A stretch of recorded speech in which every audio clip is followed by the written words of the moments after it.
मैं हूं वसीम गत्तू। इस वक्त हम बटोत किश्तवाड़ नेशनल हाईवे पे मौजूद हैं। जिस तरह से आप जानते हैं कि बटोत किश्तवाड़ नेशनल हाईवे पे अक्सर एक्सीडेंट होते हैं और अभी तक अगर आप बात करें तो कई सारा आंकड़ा हमारे पास पहुंचा है, बहुत सारे जानें अभी तक ज़ाया हुई हैं।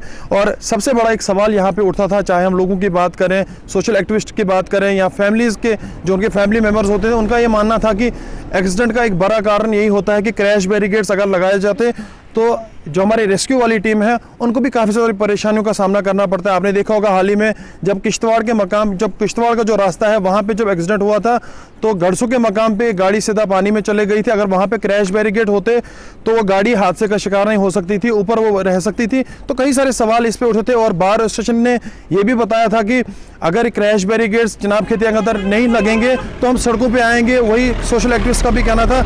आज देख सकते हैं आपकी मेरे बिल्कुल सामने क्रैश बैरिकेड जो लगाए गए हैं, पुलडोडा से लेके खलेनी तक बहुत सारी जगहों पे हम देख रहे हैं कि एलजी एडमिनिस्ट्रेशन की तरफ से एक बड़ा स्टेप उठाया गया है, वेलकम स्टेप उठाया गया है। लोगों में कहीं ना कहीं काफ़ी ज़्यादा खुशी देखने को मिल रही है। इसी सब पे बातचीत करने के लिए मेरे साथ जुड़े हैं चिनाब रेस्क्यू के प्रेसिडेंट मुश्ताक अहमद शेख जी। इनसे बातचीत करेंगे। मुश्ताक जी, क्या बताना चाहेंगे, एलजी एडमिनिस्ट्रेशन को क्या बताना चाहेंगे, क्या मैसेज देना चाहेंगे? वेलकम स्टेप उठाया गया है। देखिए, पहले तो आप मीडिया वालों का बहुत बहुत शुक्रिया, आप यहाँ पे आते हैं और हमारी इन मुसीबतों में हमारा साथ देते हैं।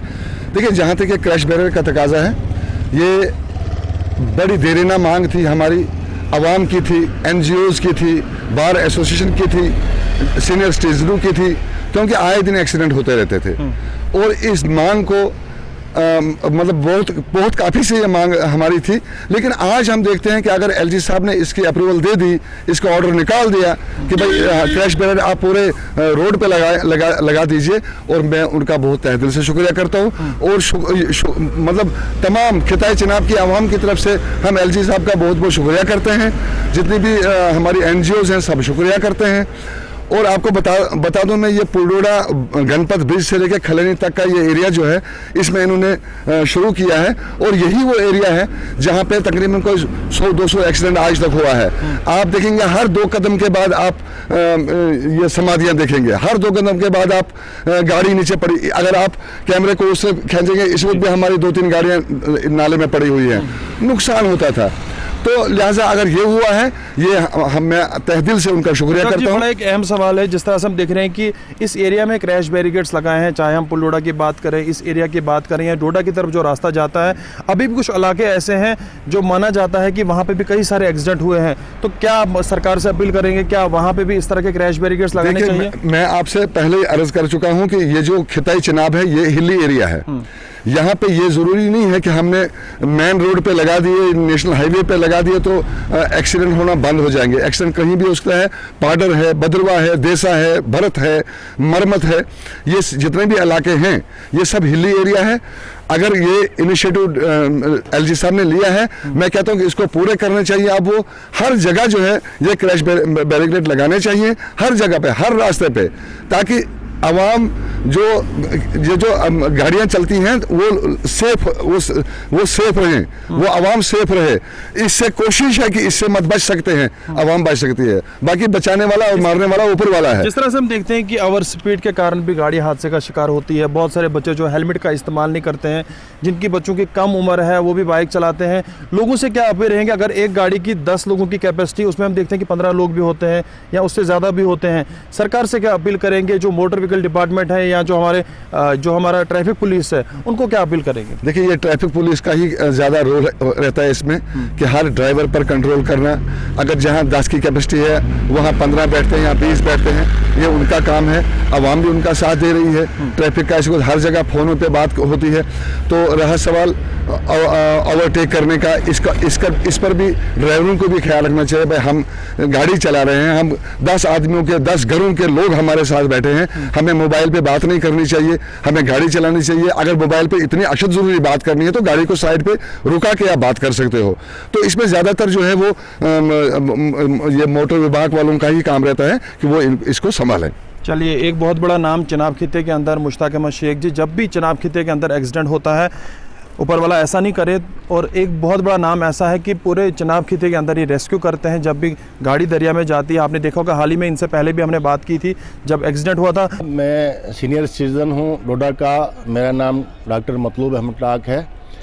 तो ये आपने पहले भी बहुत बार आपने ये मुद्दा उठाया, तो आपने जगह जगह ये हमारा पैगाम पहुंचाया। जो हमारे डोडा डिस्ट्रिक्ट हिली डिस्ट्रिक्ट है, ईस्टवाइल डिस्ट्रिक्ट बहुत हिली डिस्ट्रिक्ट है।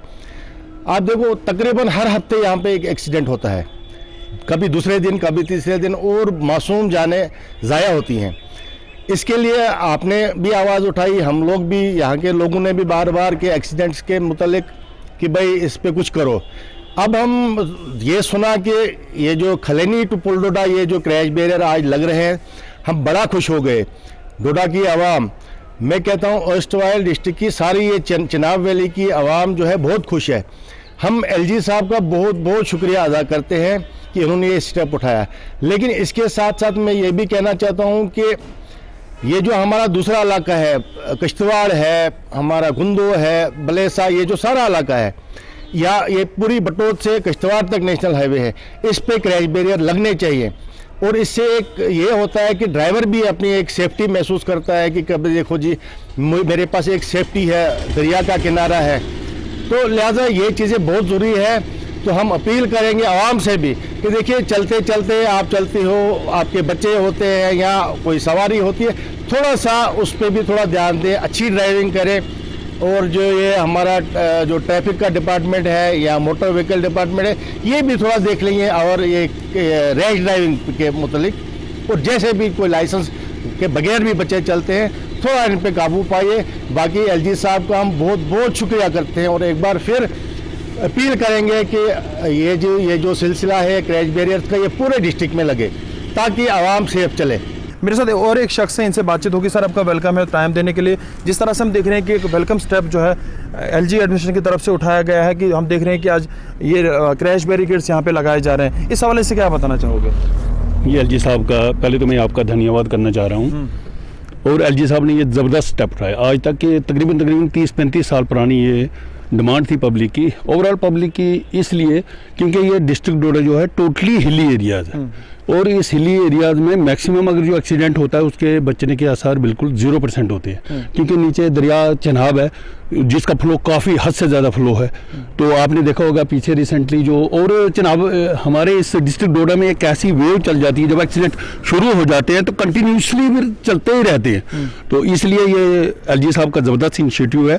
और मैं ये चाह रहा हूँ कि डोड से अप टू किश्तवाड़ और जो लिंक्स रोड हैं, जितने भी लिंक्स रोड हैं, उनको भी ये बैरिकेड्स लगाने चाहिए। और इससे क्या होता है कि एक तो जो ओवर स्पीड है वो तो पॉसिबल नहीं है रुकना, मगर जो थोड़ा स्लोली चल रहा है तो उसको 101% वो रुक जाएगी गाड़ी, उसका मतलब एक्सीडेंट होने से बचना लाजमी है। इसलिए एलजी साहब से ये रिक्वेस्ट है कि सारी जितनी भी डिस्ट्रिक्ट डोडा हिली एरियाज में जितने भी रोड्स हैं उन सबों पे ये परमिशन दे दें बैरिकेड्स लगाने का। चलिए बहुत बहुत शुक्रिया। और मैं अपने कैमरामैन से बताऊं, जिस जगह पे ये लगाया जा रहा है क्रैश बैरिकेड, जहाँ पे मैं अभी खड़ा हूँ, इस जगह पे कई सारे एक्सीडेंट हुए हैं, कई सारी जानें हमारी ज़ाया हुई हैं और अलग अलग जगहों पे हम देख रहे हैं कि इसी तरह जो है क्रैश बैरिकेड्स लगाए जा रहे हैं। एक वेलकम स्टेप है, जिस तरह से लोग कहीं ना कहीं काफ़ी ज़्यादा खुश नज़र आ रहे हैं चिनाब खिते के, और इनका ये मानना है कि अलग अलग जगहों पे इसी तरह से जो है क्रैश बैरिकेड्स लगाएं ताकि हमारी जो जानें अभी तक ज़ाया हुई हैं, आने वाले टाइम में इस तरह का कोई भी हादसा चिनाब खिते के अंदर ना हो। फिलहाल के लिए इतना ही।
एक मिनट रोएंगे।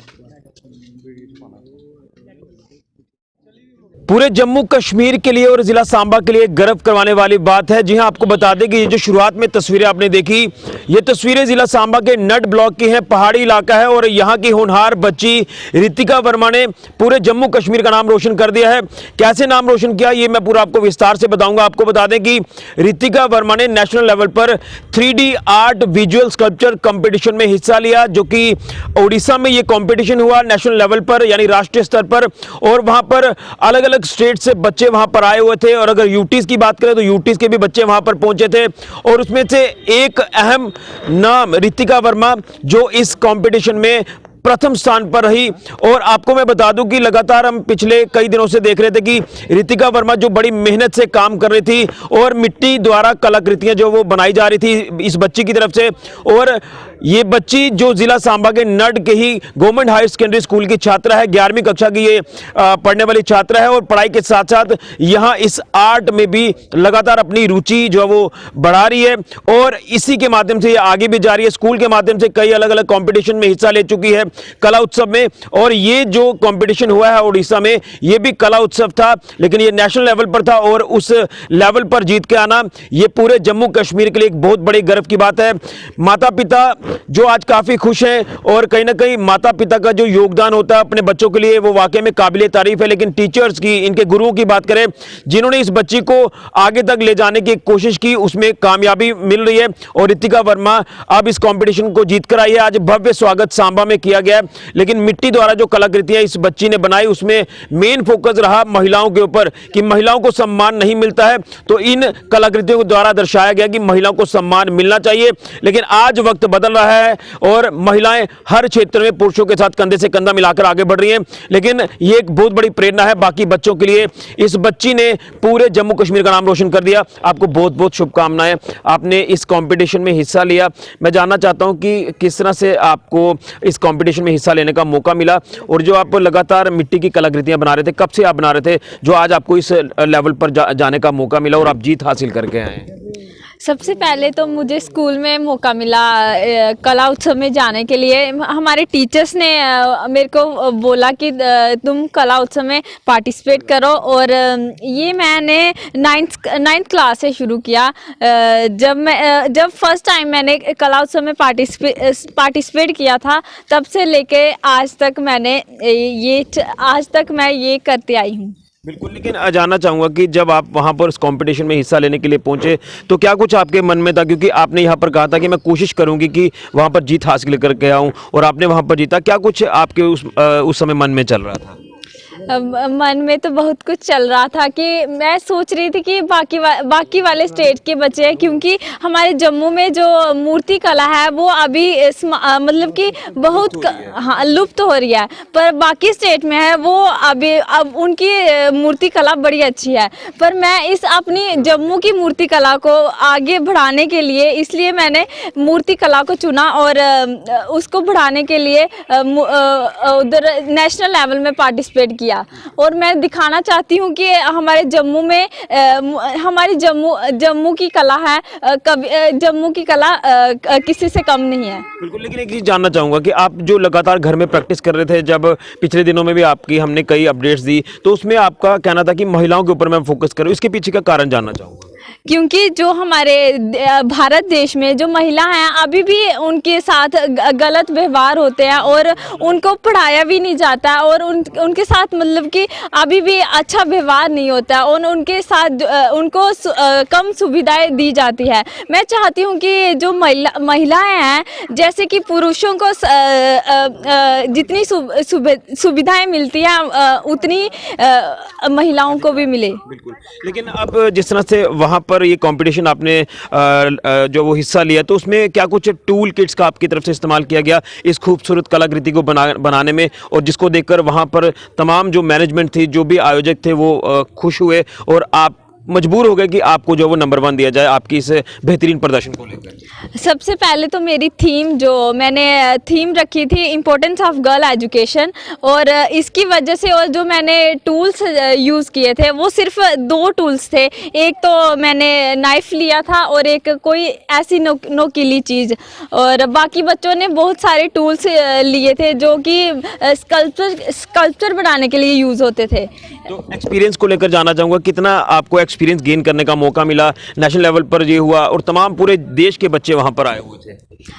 मेरे को बहुत सारा एक्सपीरियंस मिला क्योंकि बाकी स्टेट के बच्चे मतलब कि जो मेरा स्कल्पचर था मतलब कि उनका जो स्कल्पचर था ना वो बिल्कुल न्यू, मतलब कि उनकी सफाई है ना वो मेरे से थोड़ी अच्छी थी, इसलिए मेरे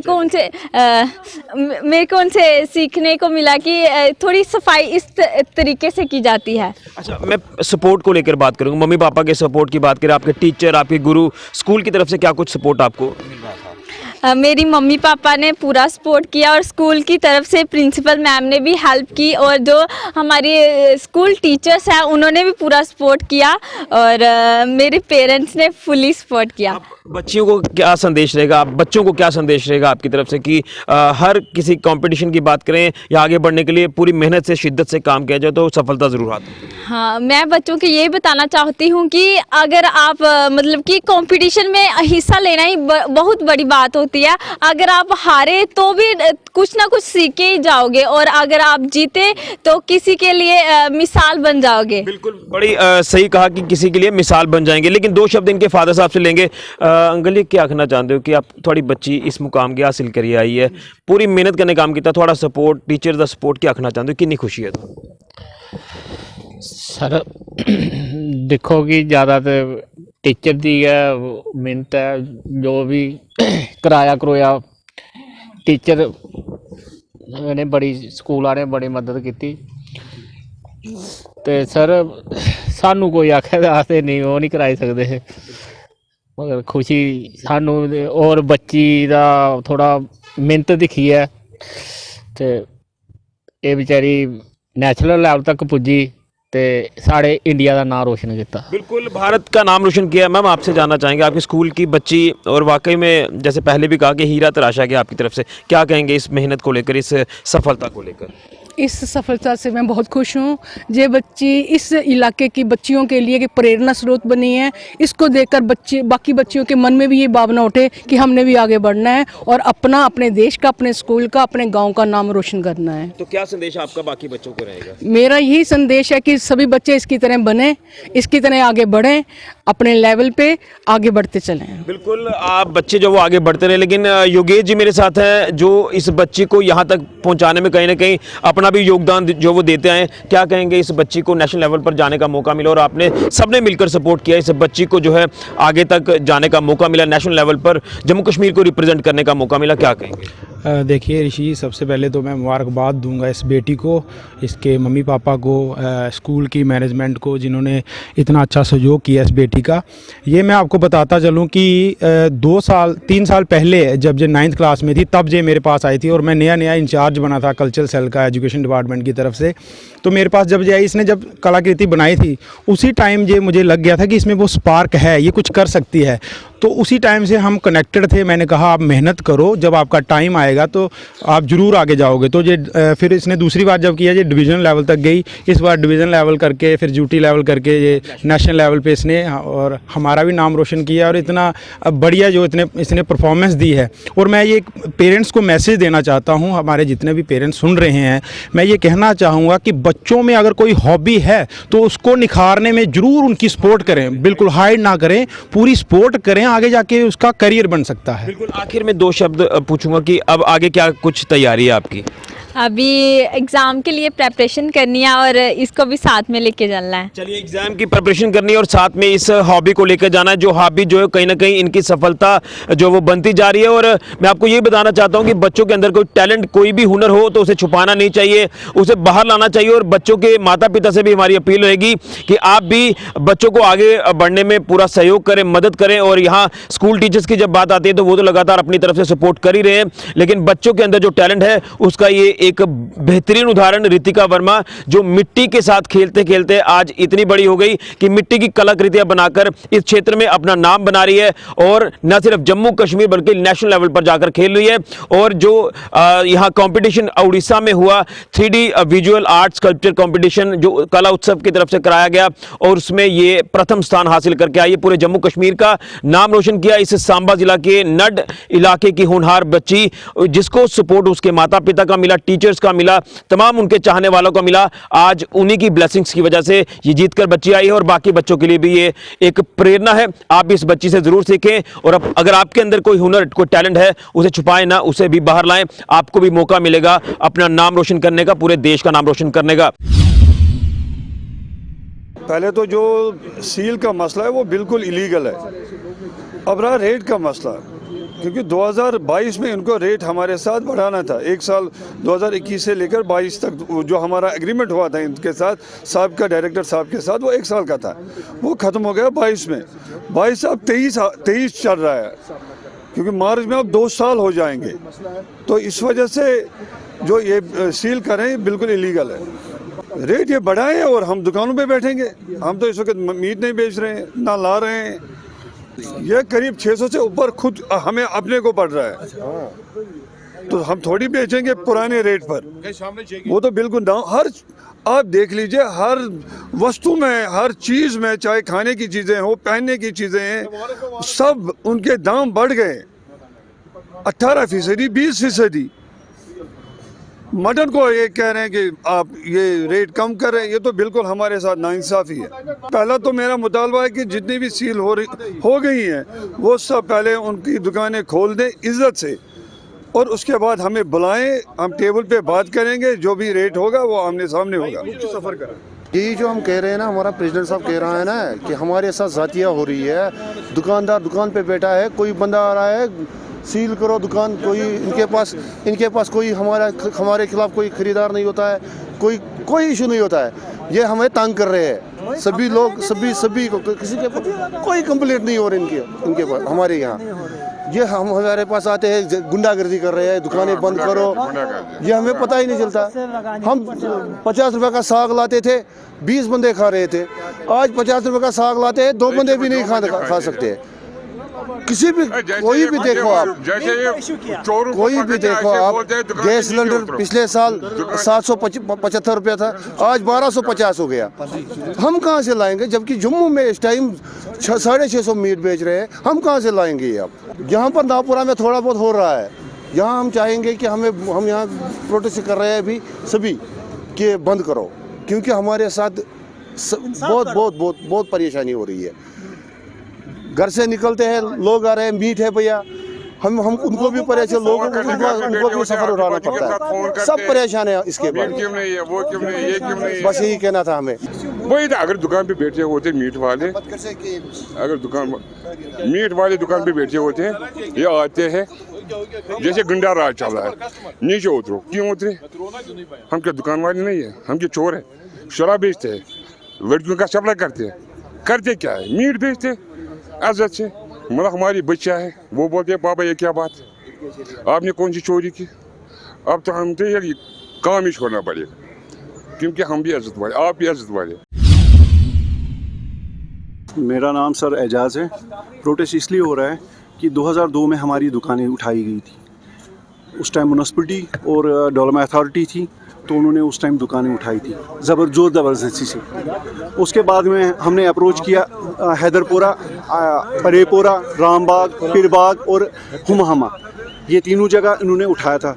तो फिर हमने जब रीज़न इनसे पूछा, बोला कि ये जी हमें ब्यूटिफिकेशन करनी है और रोड वाइडिंग है, और 20 सालों में तो हमने कोई रोड वाइडिंग तो नहीं देखी। अब मसला ये है, चले ठीक है, अब क्या था क्या नहीं था, उस टाइम गवर्नमेंट की क्या पॉलिसी थी क्या नहीं थी, हम उस पर ज़्यादा जोर नहीं कर रहे हैं। उसके बाद में हम गवर्नमेंट के पास गए, अप्रोच गवर्नमेंट से किया, उन्होंने वादे किए कि हम लोग आपको रिहेबिलिटेट करेंगे। उसके बाद में मुफ्ती सईद उसी टाइम आ गए, मतलब उसके बाद में 2 महीने के बाद 3 महीने के बाद वहाँ पे एक कस्टोडियन लैंड था, वहाँ पे एक स्टोन डाली गई, फाउंडेशन स्टोन डाली गई कि रिहेबिलिटेशन ऑफ शॉपकीपर्स के लिए। उसके बाद में क्या हुआ कि वो शॉप्स जब बने तो वो स्टोन गायब हो गई और बिट निकली कि हमें ये दुकानें भेजनी है। हम जब अप्रोच करने उस चीज़ पे भी हमने प्रोटेस्ट किया, वहाँ पे बोला कोई बात नहीं, हम लोग आपको परेपोरा में भी ज़मीन है, पिरबाग में भी ज़मीन है, आप लोगों को हम वहाँ पे रिहेबिलिटेट करेंगे इन सॉफ्ट लोन पे।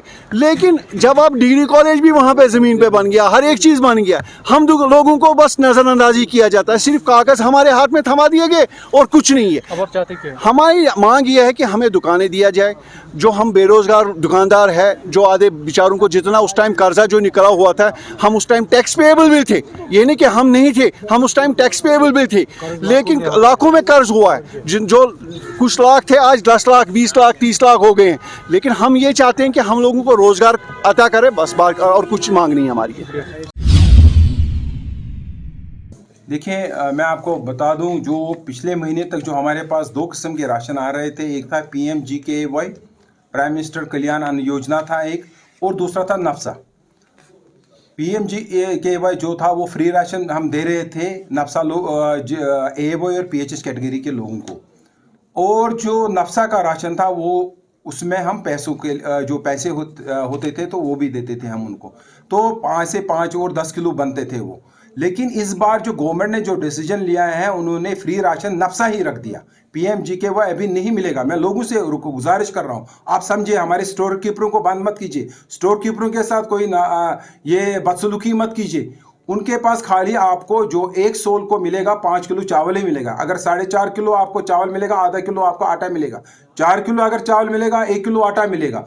पार्ट ऑफ द राशन आटा भी है। आप ये मत सोचिए कि 1 किलो जो आटा है वो इसके एक्स्ट्रा है, एक्स्ट्रा कुछ नहीं है, ये पार्ट ऑफ द राशन है। मैं लोगों से, खासतौर श्रीनगर के डिस्ट्रिक्ट लोगों ने जिन्होंने एहतिजाज किया, उनसे गुजारिश करता हूँ, गवर्नमेंट ने नफ्सा का जो चावल है वही फ्री है, जो PMGKY वो नहीं है, अभी नहीं है, वो नफ्सा का ही चावल आपको मिल रहा है। नहीं, वो पहले ही वाइंड अप हो गई, उसको 5-6 महीने से ज़्यादा हो गए, वो तो ऑलरेडी बंद हो गई। उसमें भी 5 किलो चावल एक्स्ट्रा मिलते थे लोगों को, वो नहीं अब मिल रहे।